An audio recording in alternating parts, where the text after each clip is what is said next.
Et après à Coffre Harbour aussi, il y a un symbole ici, donc c'est une banane. C'est une banane géante. Et voilà, donc on va. Il y a une petite attraction, donc on va aller se faire photographier. Oui, une banane géante. Avec beaucoup de vent.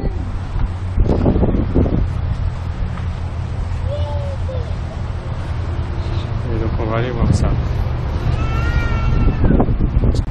Voilà, donc elle est juste là. Et en fait, du coup, c'était la première ici. Et dans d'autres villes, ils ont fait de big pineapple, donc le grand ananas. Il y a la grande pomme, la grande poire, la grande, etc. C'est devenu un petit peu.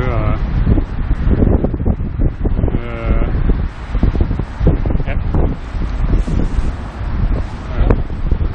Donc on va aller prendre en photo ici.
Avant de monter sur cette colline, en fait, il y a des petits descriptifs ici qui nous expliquent pourquoi, par exemple, elle s'appelle Mutton Bird Island. Donc c'est parce que c'est là que les oiseaux migratoires maritimes donc ils viennent ici pour se reproduire, enfin pour laisser leurs œufs et pour faire grandir leurs petits.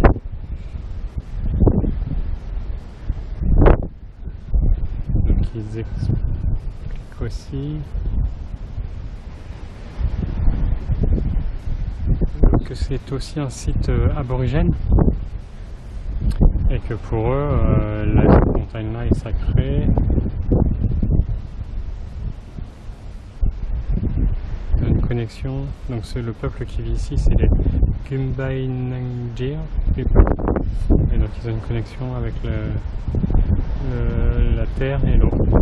C'est un héritage pour eux qui est inséparable l'un de l'autre.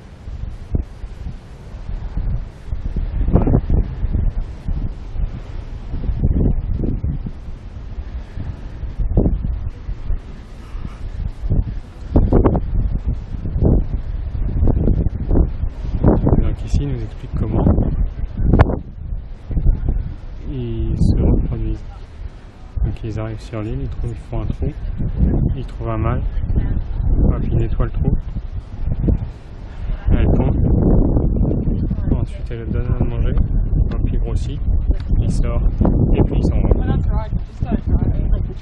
Voilà.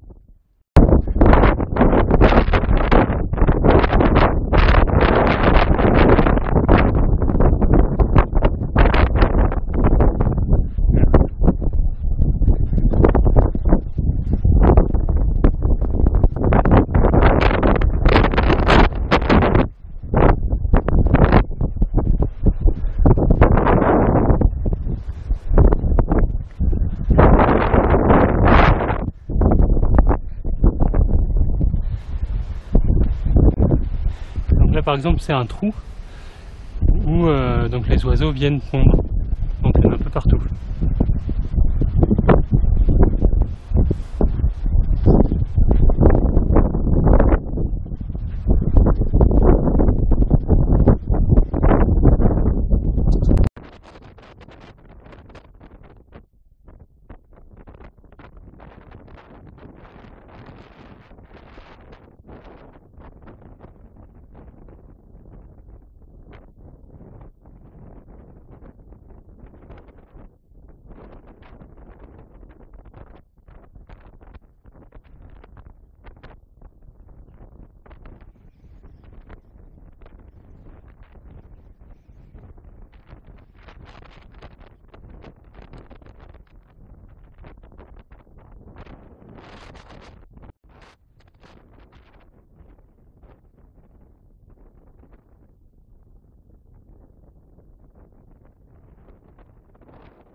J'ai trouvé une partie de la petite île où il n'y a presque pas de vent, donc ça c'est plutôt cool. Sinon c'est très venteux. Bon, on le voit du coup aux vagues. Hein. Franchement, faire de la planche à voile, du kitesurf et des choses comme ça, c'est vraiment un bon spot je pense. Allez, on retourne dans le vent.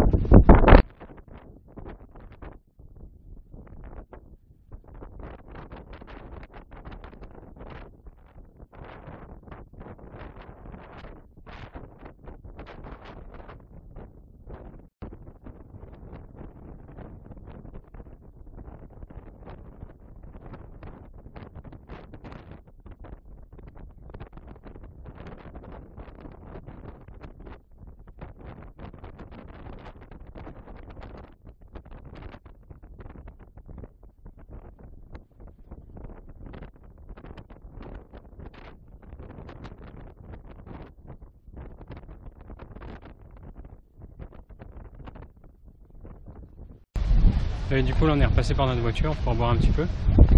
Et en fait après il y a un deuxième truc que je voulais voir ici, c'était ici un ponton. Donc un autre ponton tout en bois. Celui-ci il a plus besoin. Et après pourquoi pas aller à la plage.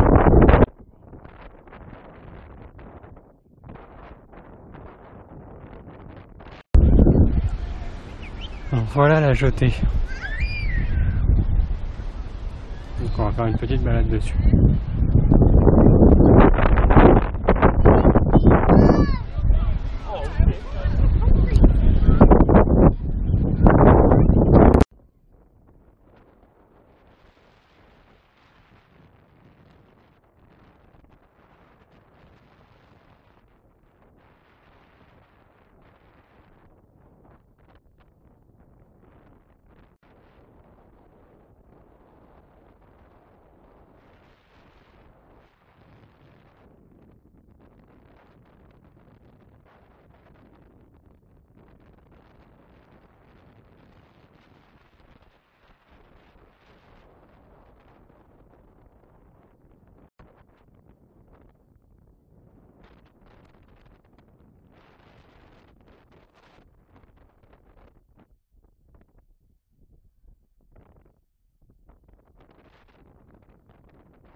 Du coup, là maintenant, oh putain, je suis mal coiffé.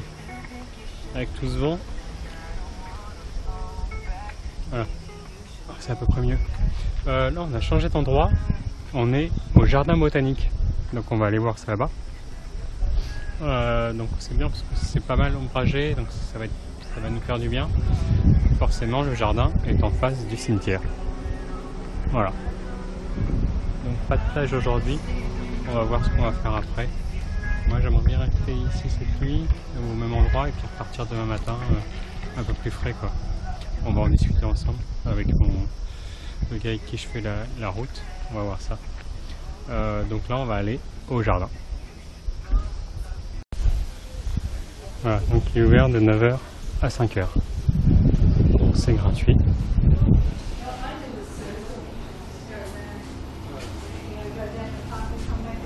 Mais on peut donner un petit peu si on veut.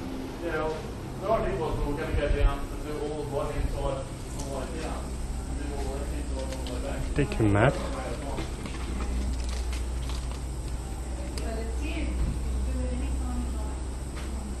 Donc nous on est là. Il y a plusieurs marches qu'on peut faire. Plutôt sympa. Donc on va aller faire un tour dans le jardin botanique. C'est parti avec les décorations de Noël.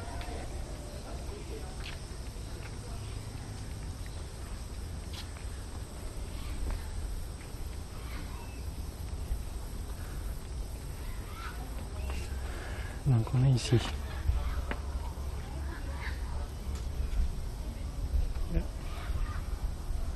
Mangrove boardwalk. Yeah, allez. On y va. Yeah.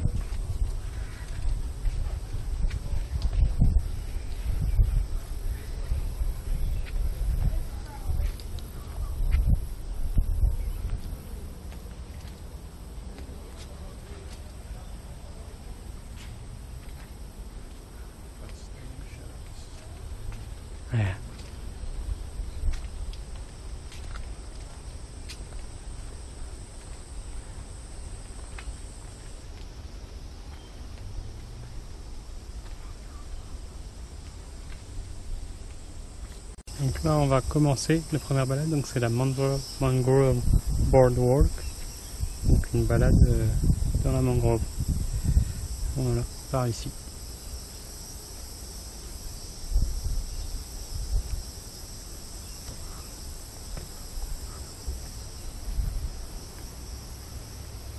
C'est le même panneau.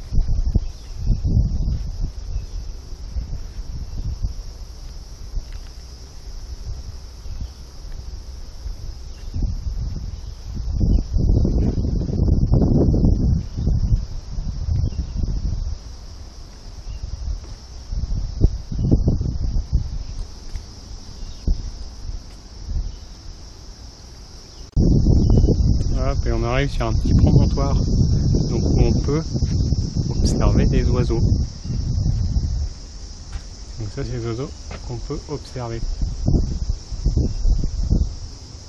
Voilà. Et donc là on a un ibis, donc l'oiseau qu'on voit un peu partout, qui n'a pas de dents, qui n'a pas de griffes, rien. Et là c'est des choses qu'on connaît un peu plus, des canards et d'autres oiseaux.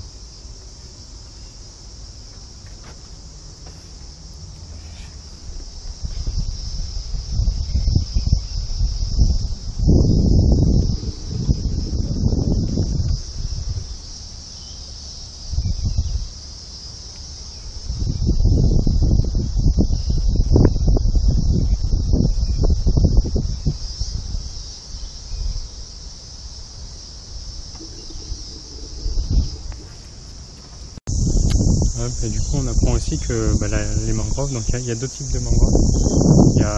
On a appris ici, il y a la mangrove grise et la mangrove de rivière. Voilà. Et donc c'est l'un des seuls arbres qui peut survivre dans l'eau salée.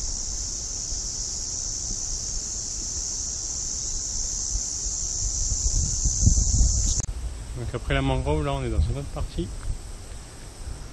du jardin. Donc plus avec les arbres. Pas mal d'arbres différents. Donc celui-là, ils sont vraiment grands ceux-là.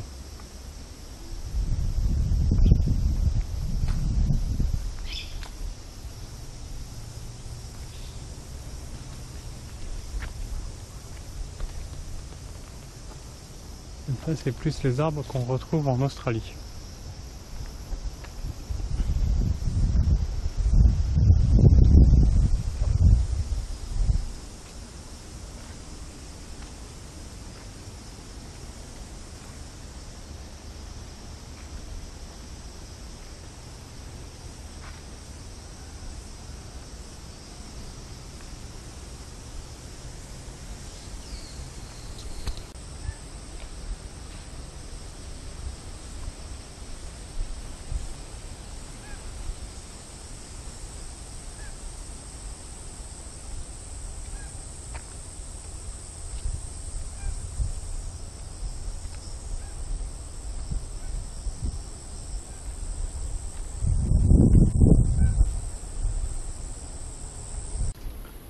Donc là on a encore, donc on continue de marcher, on n'arrête pas. Et là on a changé de zone d'arbres. Donc là on est, je regarde ma carte, la Timberwalk.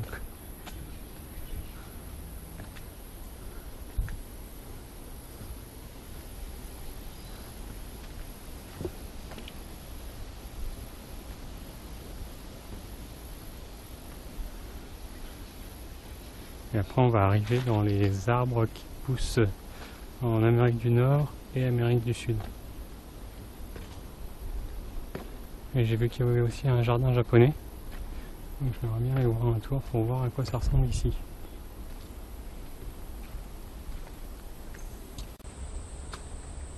Voilà, donc là on est dans le Sansara Garden. Là on a un premier arbre, celui-là il est vraiment bizarre. Les branches elles poussent tout dès le bas du tronc. Et pourtant, ça va très haut. Voilà, il s'étend vraiment partout.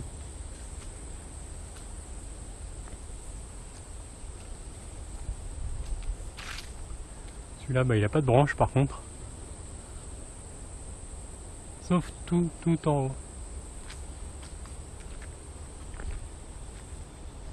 Et là, c'est un arbre avec 3 troncs. C'est bizarre. Il y a plein d'arbres bizarres ici. Un palmier.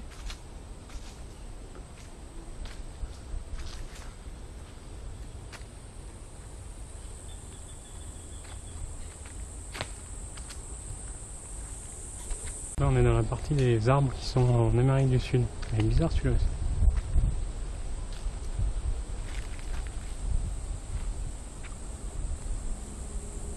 Pas le premier, hein, le deuxième là avec le gros tronc.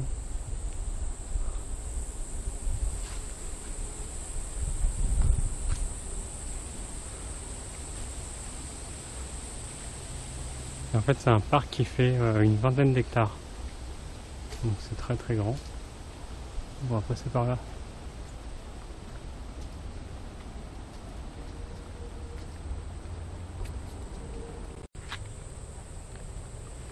On a le lipstick tree, donc l'arbre à lipstick. C'est bizarre.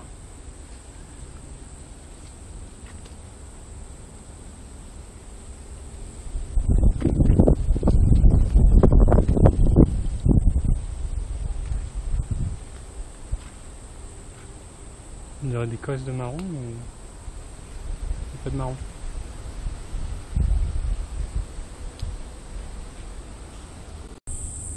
Donc après l'Amérique du Sud, là on est en Amérique centrale. Donc il y a quelques arbres qu'on peut retrouver là-bas apparemment. C'est marrant parce que la fleur là elle est au milieu.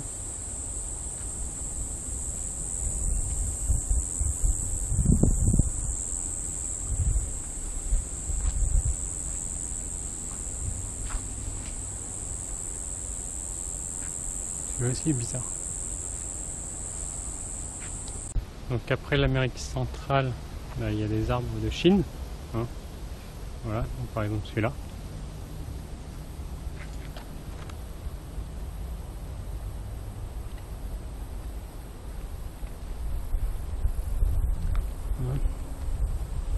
en a d'autres.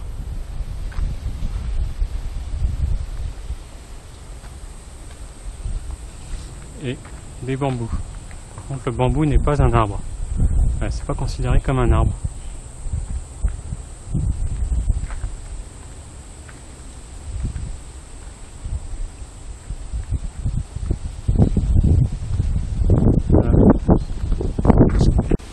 Et en face du jardin chinois, on a le jardin japonais, donc avec un petit torii en entrée, donc une porte.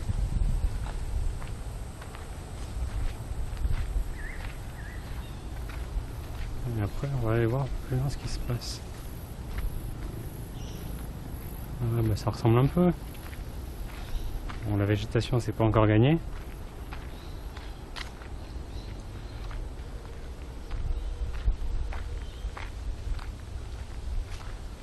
On a un pont.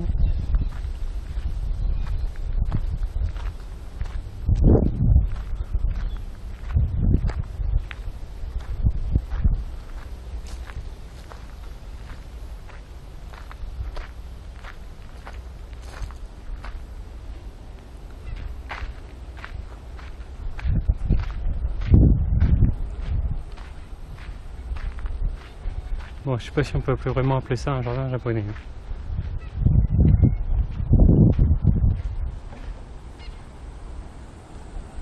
Pas très entretenu.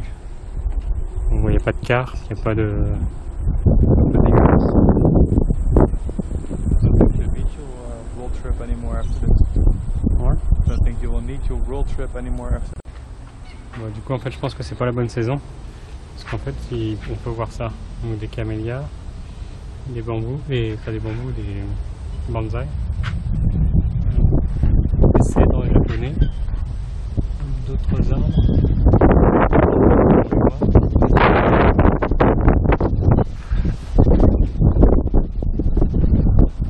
Et là, c'est pas la bonne saison. Il n'y a pas de fleurs. C'est dommage.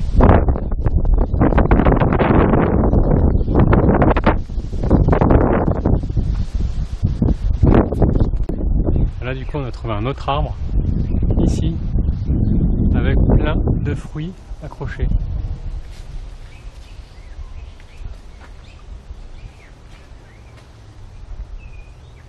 Hop, il y en a vraiment beaucoup, mais on sait pas ce que c'est. Ça ressemble à... J'en ai pris un par terre, ça a l'odeur d'agrumes. Mais alors lequel, je sais pas trop. Ça vient d'Inde et c'est un...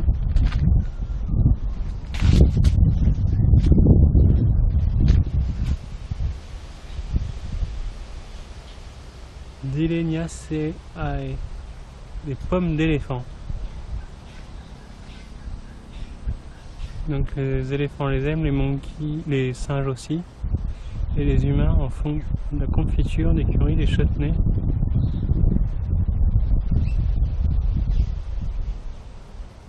Voilà. C'est utilisé aussi dans la médecine traditionnelle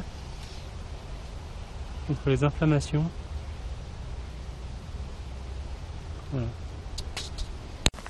Bon, bah du coup là il est 5 h et en fait le jardin il ferme à 5 h.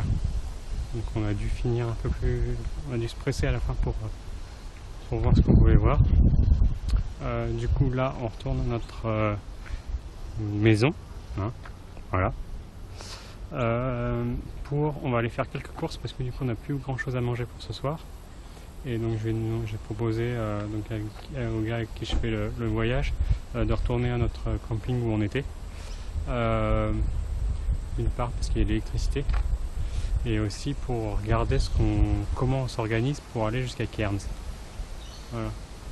Et quand est-ce qu'on arrive, etc. Parce que moi j'avais prévu d'arriver à Cairns le 23 et en fait lui il prend son avion le 23. Donc il voudrait visiter un petit peu Cairns avant. Donc on va peut-être arriver vers le 20-21. Voilà. Donc il faut qu'on replanifie un petit peu notre voyage.